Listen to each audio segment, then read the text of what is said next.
జీవము కలిగిన దేవుని బిడ్డలారా, మీ అందరికీ ప్రభుని క్రీస్తు పేరట వందనాలు.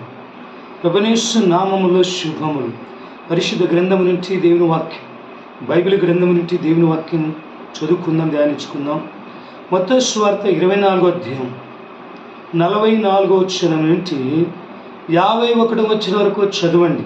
నాతోటి సేవకులు, విశ్వాసులు, క్రైస్తవులు, సువార్థికులు పరిశుద్ధ గ్రంథాన్ని చదవండి, ధ్యానించండి, ఆలోచించండి, మోకరించి ప్రార్థన చేయండి. దేవుడు ఆలోచన తెలియజేస్తాడు. దేవునికి మహిమ కలిగిన గాక. పరిశుద్ధ గ్రంథం నుంచి, బైబిల్ గ్రంథం నుంచి మత్తయి సువార్త 24వ అధ్యాయం 44 వచనం నుండి 51వ వచనం వరకు ప్రభువైన యేసుక్రీస్తు దేవుడు బోధించాడు ప్రపంచ మనుషులకు. తన యజమానుని కొరకు మెలకువగా ఉండి కనిపెట్టుకొని పనిచేసేవాడు ఆ దాసుడు ధన్యుడు, ధన్యుడు. ప్రభువైన యేసుక్రీస్తు యజమానుడు ఎప్పుడైనా రావచ్చు.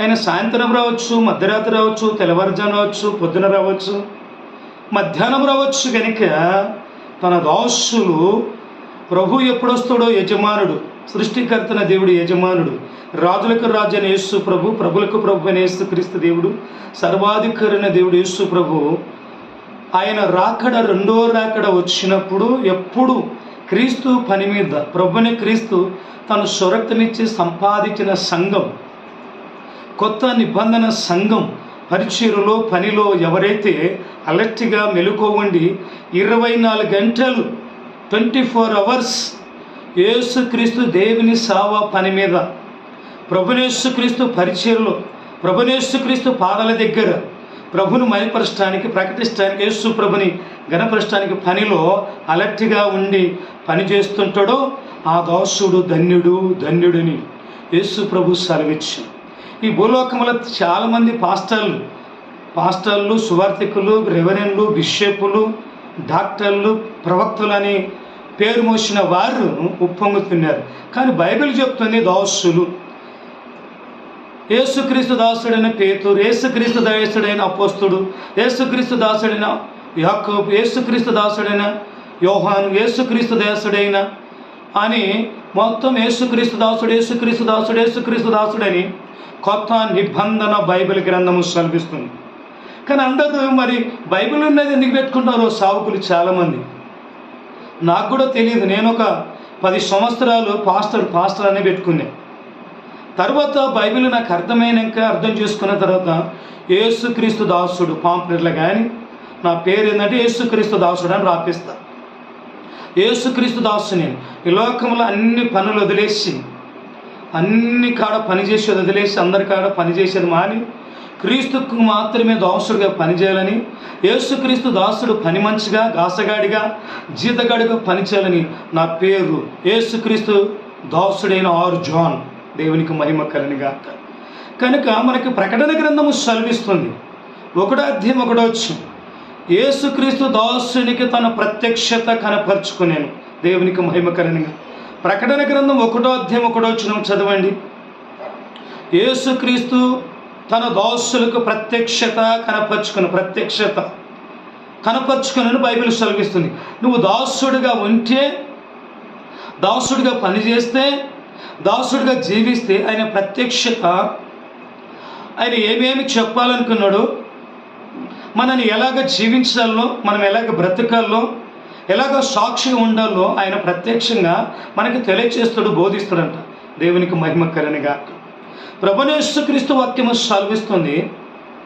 1 సామెలు 3వ అధ్యాయము 7వ వచనం నుండి 10వ వచనం వరకు చదవండి. ప్రవక్త సామెలు బాలుడిగా ఉన్నప్పుడు, దేవాలయంలో పండుకున్నప్పుడు, దేవుడు సృష్టికర్తన దేవుడు, రాజులకు రాజు అయిన దేవుడు, ప్రభువైన యేసుక్రీస్తు దేవుడు, ఆయన సామెలని పిలిచాడు. పండుకున్నాడు, మందిరములో పండుకున్నాడు, దేవుని మందిరములో, సృష్టికర్తన దేవుని మందిరం, ప్రార్థన మందిరములో పండుకున్నప్పుడు ఆయన పిలిచాడు. సామెలని పిలిస్తే అప్పుడు అయినాడు, అయ్యా నీ దాసుడు ఆలకిస్తున్నాడు, ఆజ్ఞాపించుమయ్యా అని చెప్పాడు. సామెలు బాలుడు ఉన్నప్పుడే. దేవునికి మహిమ కల. ఆయన ప్రత్యక్షత ఎవరికి కనపరుచుకున్నాడు? బాలుడైనా చిన్నవాడైనా ప్రవక్త అయిన సామెలికి సృష్టికర్తని దేవుడు ముఖాముఖి మాట్లాడాడండి. సృష్టికర్తన దేవునికి భేదాభిప్రాయాలు లేవు, ఎక్కువ తక్కువలే లేవు, గొప్పతనము చిన్నతనము లేదండి. అందరూ సమానంగా చూస్తాడు యేసు ప్రభు దేవుడు. ఈ భూమిని అకౌష్యము కలగజేసిన దేవుడు అబ్రహాముతో మాట్లాడాడు యేసు ప్రభు దేవుడు. అదే దేవుడు మోషేతో మాట్లాడే యేసు ప్రభు దేవుడు. అదే దేవుడు యేసు ప్రభు దేవుడు బాలుడైన సామెలతో మాట్లాడు. అబ్రహాము ముసలివాడు, మోషే మధ్య వయస్సు కలిగిన వ్యక్తి, సామెలు బాలుడు. ఆయనకి పెద్దోళ్ళు చిన్నోళ్ళు అని తేడలేదు, అందరితో సమానం. కానీ ఆయన దాసుడిగా నువ్వు పనిచేస్తే, దాసుడిగా జీవిస్తే, నువ్వు జీతగాడిగా సౌకుడిగా పనిచేస్తే ఆయన ప్రత్యక్షంగా నాతో దేవుడు మాట్లాడాడు. కళ ద్వారా మాట్లాడాడు దేవుడు నాతో, దర్శనం ద్వారా మాట్లాడాడు దేవుడు నాతో, వాక్యం ద్వారా దేవుడు నాతో మాట్లాడాడండి. దేవుడు నన్ను దర్శించాడు. ఆయన ప్రత్యక్షత నేను పొందుకున్నా, దేవుని శక్తిని నేను పొందుకున్నా, దేవుని వరాన్ని నేను పొందుకున్నా. కనుక ఈ లోకముల దేనికి నేను దాసులు కావాలా, తిండికి దాసుని కావాలా, డబ్బుకి దాసుని కావాలా, ఆస్తులకు దాసుని కావాలా, ఈ లోకంలో ఏ చర్చికి దాసుని కావాలా, ఎవరి దగ్గర ఏ సంస్థ దగ్గర జీతం తీసుకొని దాసుడు కావాలా. చాలామంది సంస్థల దగ్గర జీతాలు తీసుకొని సంస్థలకు దాసులు, చర్చి దగ్గర జీతాలు తీసుకొని చర్చికి దాసుడు, ఒక మనిషి దగ్గర జీతం తీసుకొని మనుషులకి దాసుడు, రకరకాలుగా దాసులు అవుతున్నారు. డబ్బుకు దాసులు అవుతున్నారు, ఈ లోకంలో ఆస్తి పాస్తులకి దాసులు అవుతున్నారు. నాతోటి సేవకులు చాలామంది తిండి కడుపుకే దాసులు అవుతున్నారు, రకరకాలుగా దాసులు అవుతున్నారు. కొంతమంది సేవకులు పాస్టర్లు నాసంటి జత పని వారు భార్యలకే దాసులు. భార్య చెప్తేనే వింటారు, భార్య చెప్పినట్టుగా చేస్తారు, భార్య చెప్పినట్టే నడుచుకుంటారు సేవకులు. ఏమైనా ఆలోచన ఉందా? దేవుడు సృష్టికర్తన దేవుని కింద పనిచేస్తున్న సేవకుడు అంటే, పాస్టర్ అంటే ఎవరు, సువార్తకుడు అంటే ఎవరు? ఈ భూమిని అకౌష్యమని కలగజేసిన సృష్టికర్తని యేసుక్రీస్తు దేవుని దగ్గర పనిచేసే వ్యక్తి. దేవునికి మహిమ కలిగిన గాడ్ సర్వెంట్ అంటారు. గాడ్ సర్వెంట్ అంటే దేవుని సేవకుడు, దేవుని దాసుడు. భూమిని అకౌష్యమని కలగజేసిన దేవునికి మాత్రమే దాసుడుగాను దాసురాలుగా పనిచేయాలి, కానీ ఎవ్వరి కింద దాసత్వం చేయకూడదని. డబ్బుకే కానీ, ఆస్తులకే కానీ, బంగారుకే కానీ, మనుషులకే కానీ సంస్థలు ఉన్నాయి. చాలా సంస్థలు నీకు జీతాలు ఇస్తాం. నన్ను చాలామంది అడుగుతారు, నీకు 30,000 ఇస్తాం మా సంస్థలు పనిచేస్తావా, నెలకి 50,000 ఇస్తాం మా సంస్థలు పనిచేస్తావా, నెలకు 1,00,000 రూపాయలు ఇస్తాం మా సంస్థతో కలిసి పనిచేస్తుంటే వాళ్ళ సిద్ధాంత ప్రకారంగా మనం బోధించాలి, వాళ్ళ సిద్ధాంతపరంగా మనం నడుచుకోవాలి. ఒక ఆయన సపోర్ట్లు కొట్టకుండా ఉంటే 50,000 ఇస్తుంటాడు జీతం, ఒక ఆయన అలలు చెప్పొద్దు అంటాడు. ఇలాగా చప్పట్లు కొట్టొద్దు అంటారు, అలలు చెప్పొద్దు అంటారు, ఉపవాస ప్రార్థన చేయకూడదు అంటారు, పరలోక ప్రార్థన చేయకూడదు అంటారు. రకరకాలైన డినామినేషన్, రకరకాలైన సిద్ధాంతాలు. ఒక ఆయన అంటారు ఆదివారం కాదు ఆరాధన చేసేది, శనివారం ఆరాధన చెయ్యి, ఆదివారం ఆరాధన శనివారం ఆరాధన చేస్తే అంటారు. ఒక ఆయన అంటాడు యేసుక్రీస్తు అనడమే తప్పు, జాస్తో మిస్ అయ్యాను, నీకు 1,00,000 రూపాయలు జీతం ఇస్తాం, పని చేస్తావా? పని సంస్థల కాడ పనిచేసి సంస్థలకి దాసులా? షౌకులారా, భూమి మీద పాస్టర్లారా, నాకంటే మహా పండితులు జ్ఞానవంతులు అయినా బతుకున్న నాతోటి సౌకులారు ఈరోజు ఎంతమంది బతుకున్నారో జాగ్రత్తగా వాక్యం వినండి. ఆదికారం నుండి ప్రకటన విన్నర వరకు బైబిల్ స్పష్టంగా చదవండి, ధ్యానించండి, ఆలోచించండి, మోకరించండి, సృష్టికర్తన దేవునికి ప్రార్థన చేయండి. ప్రభువా నీ వాక్యానుసారంగా బతికి నీకు మాత్రమే దాసుడిగా నేను పని చేయాలి అనే కూలి పని విడిచిపెట్టి, ఉద్యోగం విడిచిపెట్టి, వ్యాపారం విడిచిపెట్టి, వ్యవసాయం విడిచిపెట్టి, విడిచిపెట్టి క్రీస్తుకి దాసుడిగా పనిచేయాలని చాలామంది సేవకు వస్తున్నారు.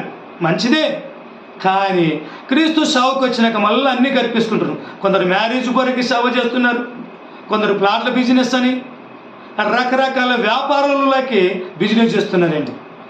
రకరకాలుగా బిజినెస్ వ్యాపారం లేక ఇరుక్కుపోతున్నారు సేవకులు, సిక్కులు పడుతున్నారు, జైలు పడుతున్నారు, అనేకమైన కేసులు పడుతున్నారు, కోర్సులు తిరుగుతున్నారు. నాతోటి సేవకులు క్రీస్తుకి దాసులుగా పని చేయక క్రీస్తు దగ్గర కనిపెట్టుకొని ఉండగా క్రీస్తు తన దాసులని ఆకలికొని చంపుతాడు. చెప్పండి, దాసుడు ఎట్టున్నాడో తెలుసా? ఆకాశ పక్షులు చూడండి, అవి విత్తవు, కోయవు, కొట్టులో కూర్చుకోవు.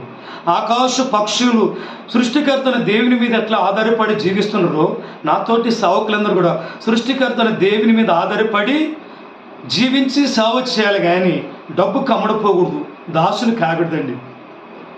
ఆకాశ పక్షులు కానీ, భూమి మీద ఉన్న జంతువులు కానీ సృష్టికర్తను దేవుని మీద ఆధారపడుకుని వాటిని పోషిస్తలేడా దేవుడు? వాటికంటే మీరు శ్రేష్ఠులు అన్నాడు యేసుక్రీస్తు దేవుడు. వాక్యాన్ని చదువుతున్నారా, ధ్యానిస్తున్నారు. ఆకలిగా సంపుతాడు యేసు ప్రభు, బట్టలు లేకుండా తిప్పుతాడు యేసు ప్రభు వారు. ఆయన సావుకుడికి, ఆయన దాసుడు ఎలాగుంటే ఆయనకు అవమానం కదా యజమానునికి? ఫలానా ఆయన జీతగాడిన, యేసు ప్రభు జీతగాడు, యేసు ప్రభు గాసగాడు, యేసు ప్రభు సావుకుడు, యేసు ప్రభు దాసుడని ఆయనకి తెలియదా? ఆయన తక్కువ చేస్తాడా? తక్కువ చేయడండి. దేవునికి మహిమ కలిగినగాక. మన అపనమ్మకం, మన అవిశ్వాసం యేసు ప్రభుకు మాట్లాడు. ఇద్దరు యజమానులకి ఒక్కడు పని చేయలేడు. ఇద్దరు యజమానులు అంటే, ఒక్కటి సృష్టికర్తన దేవుడు యేసు ప్రభు వారు ఈ లోకంలో డబ్బు, ధనము, కార్లు, బైకులు, ఆస్తి, భూములు, ఇండ్లు, వాకిలి, ఈ లోకమంతటా డబ్బు, ఆస్తి ఒక యజమానుడంటే ఇవన్నిటిని సృష్టించాడు, ఇవన్నిటిని పుట్టించాడు, ఇవన్నీ కలగజేసినాడు యేసుక్రీస్తు దేవుడు. ఆయన ఒక్కడు యజమానుడు. సృష్టికర్తన దేవుడు యేసు ప్రభు యజమానుడు. కాబట్టి ఒక్క మనిషి ఇద్దరి దగ్గర పని చేయలేడు. ఒకరిని దూషిస్తాడు, ఒకరిని ప్రేమిస్తాడు, ఒకరిని గౌరవిస్తాడు, ఒకరిని అగౌరవపరుస్తాడని యేసుక్రీస్తు దేవుడు బైబిల్లో చెప్పలేదా? ఇద్దరికి దాసుడిగా, ఇద్దరికి సావుకుడిగా ఒక్క మనిషి పని చేయలేడని యేసు ప్రభు చెప్పాను. దేవునికి మహిమ కలుగుగాక. నీకు డబ్బు, ఆస్తి, బంగ్లా కావాలా? యేసు ప్రభు నీకు వద్దా? యేసు ప్రభు నీకు కావాలంటే ఈ లోకంలో డబ్బు, బంగారు, ఆస్తి అన్నిటిని వదిలేయి. పేతురుని అన్నాడు, నీవన్నిటిని విడిచిపెట్టురా. పేతురు అంటే అన్నదమ్ములను, భూములను, అక్క చెల్లెలను, అంత నీ కలిగిన మొత్తం సమస్తము విడిచిపెట్టి రా, నన్ను వెంబడించు అన్నాడు యేసు ప్రభు. చదవలేదా? దేవునికి మహిమ కలిగిన. నీకు 100 పరలోకములు నీకు సమకూర్చబడతామని యేసు ప్రభు చెప్పలేదా? వాళ్ళు 12 మంది శిష్యులు అన్ని విడిచిపెట్టి రాలేదా? వాళ్ళని విడిచిపెట్టి రాలేదా? యేసు ప్రభు సేవకుడు ఆయన, నా తండ్రిని పాతిపెట్టి వస్తాడు, సెలవేయలేదు, విడిచిపెట్టి రా, నన్ను వెంబడించు అన్నాడు. దేవునికి మహిమ కలిగినగాక. చదువుతలేరా సావుకులారా? భూమి మీద ఉన్న పాస్టర్లారా? బైబిల్ ట్రైనింగ్ చేసాం మేము, పీహెచ్డీ చేసినాము, ఎంతో చదివాం మేము, మాకు బాగా తెలుసు అంటారు. ఏం తెలుసు మీకు? లోకంలో డబ్బు సంపాదించేది తెలుసా? మీకు ఏం తెలుసు? లోకంలో ఆస్తులు సంపాదించేది తెలుసా? లోకంలో కార్లు, బంగ్లాలు సంపాదించేది తెలుసా? భూములు సంపాదించేది తెలుసా? భార్య పిల్లలకి బంగారు నగలు సంపాదించేది తెలుసా? బైబిల్ ట్రైనింగ్ చేసిన సావుకులారా, మారు మనస్సు పొందండి. భూలోకంలో ఉన్న సువార్థికులారా, మారు మనస్సు పొందండి.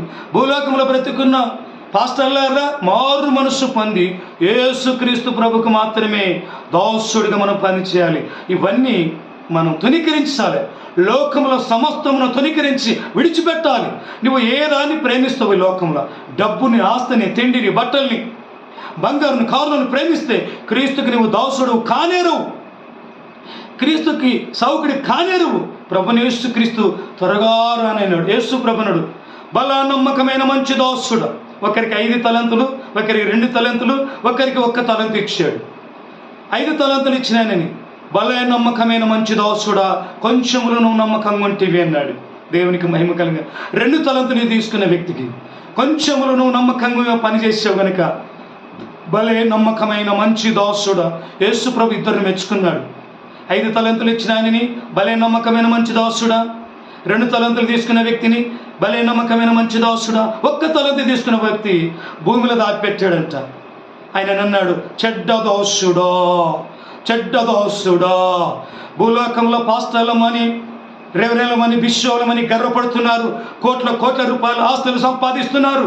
మీరు క్రీస్తుకి దాసులు కారు, లోకానికే దాసులు, సాతానికే దాసులు. సాతాన్ అన్నాడు, ఈ లోకరాజ్యం నాకు అప్పగించబడింది, నాకు నమస్కారం చేస్తే యేసు ప్రభు ఇది నీకు ఇస్తానని యేసు ప్రభుతోనే అన్నాడు. సాతానాన్ని చదవలేదా?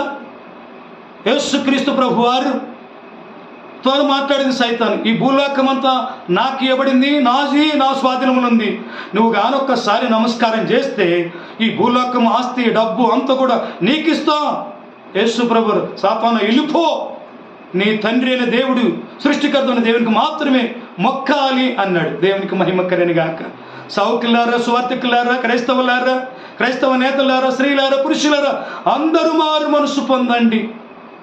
ప్రభువు యేసుక్రీస్తు దేవుడు త్వరగా రెండో రాకడ రానంటున్నాడు. దేవునికి మహిమ కలుగును గాక. వాక్యాన్ని ముగిస్తుంటున్నాను.